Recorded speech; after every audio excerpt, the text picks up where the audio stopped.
Ladies and gents, welcome back to another video. I hope you're all doing well. We've got a weird one today. Something that I've seen circling around on Twitter. I follow a lot of crypto bros and AI bros because they make for some astounding content. So naturally, I see all of the, the kind of crypto hype, the AI hype that's getting passed, doing the rounds on Twitter. And I have to be honest, it's always ridiculous. It's never something that you look at and go, okay, I see what you're doing with that, I see.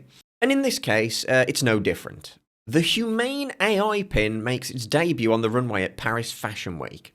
The Humane AI Pin. So immediately I was like, that sounds odd. So looked into it more. This company, Humane, kind of doesn't exist and kind of doesn't have any product.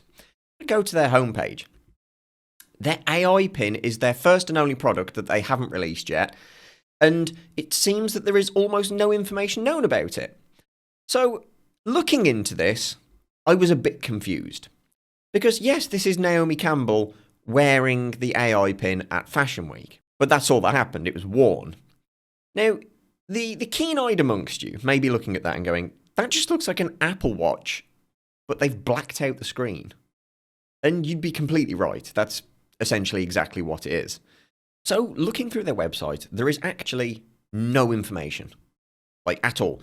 Get priority access. You can sign up to get the, to be the first to get this AI pin. There's no news on whether you have to pay for that, and I would hope you don't have to pay for it because, again, there is nothing on this site at all that tells you what this is.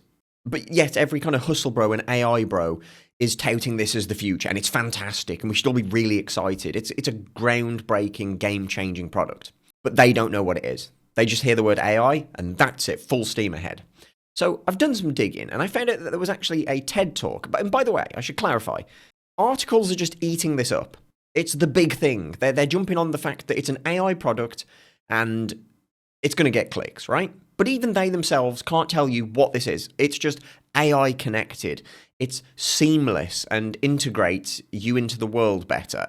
Whatever that means. But I did find that the guy himself who created this company has done a TED Talk on it. And I kind of want to go through this with you because this don't add up, son. So let me don the air traffic controllers. And we will have a look at this.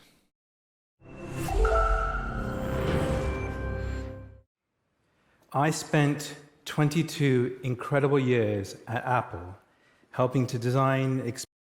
Okay, so he's an ex-Apple employee, which, it's pretty evident, because, in fact, if you look at that watch there, that watch face, remove the strap, and that's what was shown on that picture, right? But I've got some points to make, so we'll just let him carry on. Experiences and devices ranging from the Mac to the iPhone and to the Apple Watch.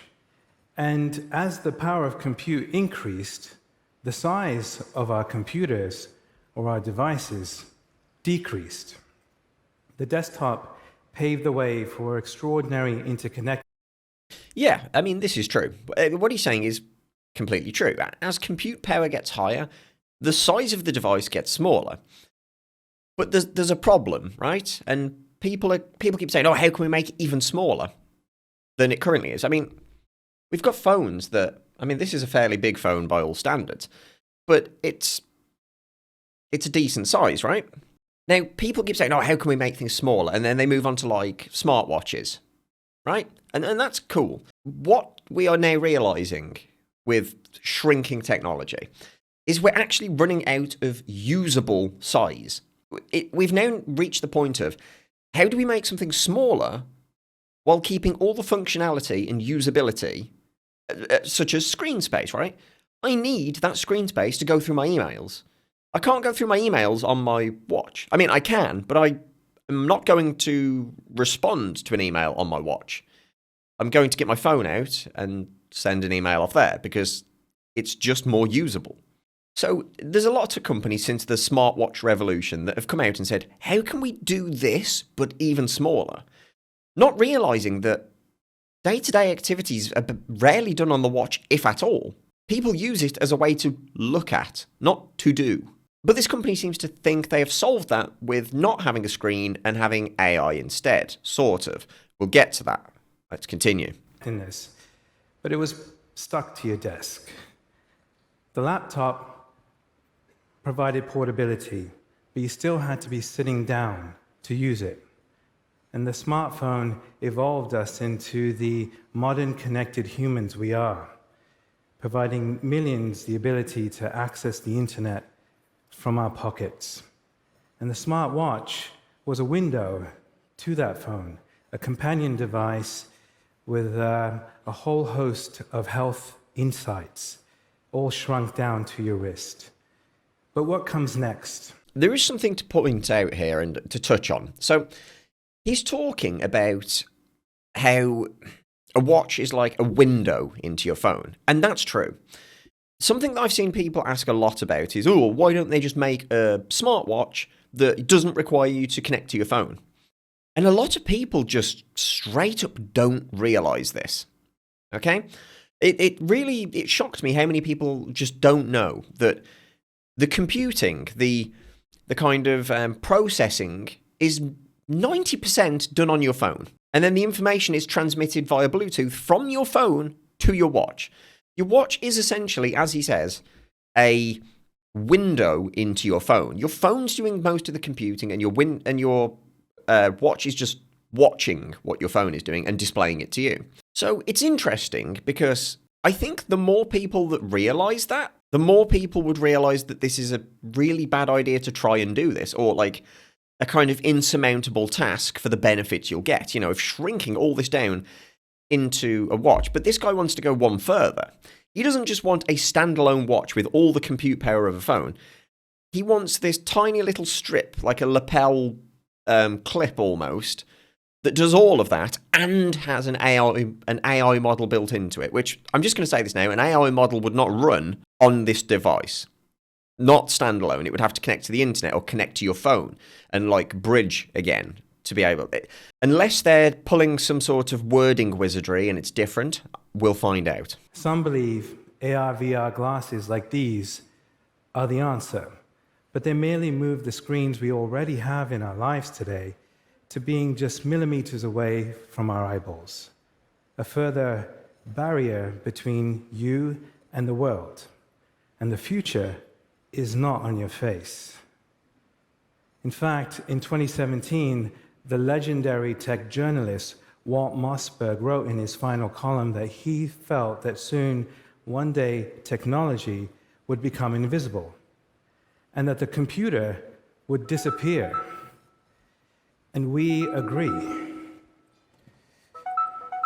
Sorry, this is my wife. I'm going to have to get this. Right. I want to drop a big pause here for a second, because I think there's a bit of an elephant in the room here that just needs to be addressed, right? This is the AI pin as it was advertised to investors and funded 4 months ago, or just over 3 months ago. That is a stark difference from this. Now, something to take note of here. See this top little tilted bit? This kind of like leaning out projector bit? That is essentially the whole of that device. So what was advertised to investors and, the community is now 5 times as big almost. Very closely resembles the form factor of the big Apple Watch or a big Galaxy Watch, right? So now what you need to look at is the thing that was advertised to investors is no longer even close to being the level of perks that it was. It's now an Apple Watch with no screen, and it's attached to your clothing. I'm pretty sure that people are going to be sorely disappointed with whatever this is. Oh, and by the way, what date are we on now? Apparently this is being announced on the 9th of November, like fully revealed. But by the way, this is really the only demo he gives in this video. It's just got a really kind of low-res projector that projects onto your hand. So I can't imagine, right, that... Because I don't think he actually shows this. I don't think you can touch those buttons on your hand or whatever. So Sorry. This is my wife. I'm going to have to get this. Hello? So he doesn't interact with this. So this makes me believe that, of course, this is just a fake product for the sake of showing it on here. This is not even a prototype. It's just kind of a... I guess what I'm saying is it's very deceptive the way that this is being advertised here, because he clearly doesn't press anything to answer. And if he does, it's cut out, which is weird. Like, why would you cut out the interaction with the device? It's odd. Hey, babe. Hey, Bethany. How's it going? Good. Are you a Ted? Yeah, I'm on the red circle right now, actually. Oh, great. Good luck, and don't forget to mention me. I won't, babe. Thank you. During this entire presentation, this guy doesn't address what this actually is. He addresses a problem, which is computers need to get smaller, which I disagree. I don't think they do. I really don't. I mean, we all carry around a mobile phone with us. And I would think most people would say that, if anything, we need more horsepower in our phones for our daily kind of content consumption. I'm amazed now that you can make quick Photoshop edits in a kind of full version of Photoshop on the Galaxy S20 right now. Like, I can do that, and that blows my mind away. So if anything, I would trade a slightly bigger device for, you know, substantially more horsepower and more compute power to just do day-to-day stuff. And yes, this guy's saying that this company exists to draw you away from the screen in front of you. And by removing the screen, yeah, you're doing that. But the problem is that's not going to solve any problems, because the tasks that people use their phone for require a screen. They watch videos. They can't do it through a projector on their hand. I mean, they probably could, but why would you? That's just uncomfortable. You'll end up with like a slightly broken neck. Because, of course, as you're walking down the street and your lapel clip is just flapping around, like, for example, it wouldn't work on this. I wear open flappy shirts. That wouldn't work on here. So already, anyone who wears something like this, which I know quite a lot of people that do, this won't work for them. And currently, all they've advertised it as is a fashion statement. I think the problem that I'm getting at here is that anything you slap the word AI on, the AI bros are going to gobble it up like it's, like it's breakfast leftovers or something. They will absolutely gobble it up, and they don't know why. So far, I've seen no explanation, and I've watched this whole video, on what they mean by AI. What about this is AI? They can't tell anyone, and nobody knows, so, man, I don't know. It's a whole load of nothing sauce. When I was a kid. Can I eat this? A milky bar contains cocoa butter. Given your intolerance, you may want to avoid it. So I can't eat these anymore. Okay, so that example that I've shown seems to be people's main factor or main reasoning for saying this is revolutionary. And I disagree completely. There are apps that exist to help you with intolerances and allergies. You hold your camera on your phone up to an item of food, and it does exactly that.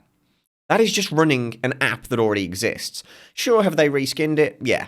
Have they added it so that it speaks it text-to-speech instead of just showing you? Yeah. But it's not anything revolutionary. It's genuinely not. And I hate to be the guy who pisses in someone's Cheerios, right? But currently, this product is just confusing everybody who's not in the kind of AI hustle space, because we're actually asking the real questions, whereas people are responding to us saying, oh, you just don't get it. Like, you don't understand AI. You don't understand that. You can stick the word AI onto it, and it doesn't actually make it AI, right? That is probably just running an app that already exists, because those apps already exist. I'm really excited to see the announcement for this, by the way, when it actually comes out. But my God, this is one of the dumbest things I've seen in quite a while. So yeah, this just kind of reminds me of the circlet, if anyone remembers that. It was like a bracelet that goes round and it projects a screen down your arm and you can touch things on the thing and whatever. And if you remember, that was kickstarted, fundraised, God, made so much money. And it turns out the entire thing was never real in the first place. Like everyone pointed out, oh, it's so sci-fi, these commercials. They look so sci-fi. Yeah, they do, because it was completely CGI. None of it existed. It never did, and people were hyping it up, as always. The internet will never learn. There will always be a fool that, wants to be parted from his money. That's just a fact of life at this point. But I'm going to hang around and keep an eye on this, because I really can't wait to see what they actually reveal. Because now that it looks nothing like what was funded, I don't know, man. I just feel like this is genuinely an Apple Watch that's had the screen ripped out and they've stuffed their product into it to make it look like something that they want to make. But you guys can let me know in the comments. Am I being too critical of this? Am I being a bit too harsh on it? Am I trying to stifle creativity in its tracks? Because, I don't know, I don't see a need for this or a use case. I'm sure these may be somewhat useful for people with disabilities, potentially. You tell me. Anyway, ladies and gents, as always, a massive thank you to the patrons. You guys rock. And until next time, take care.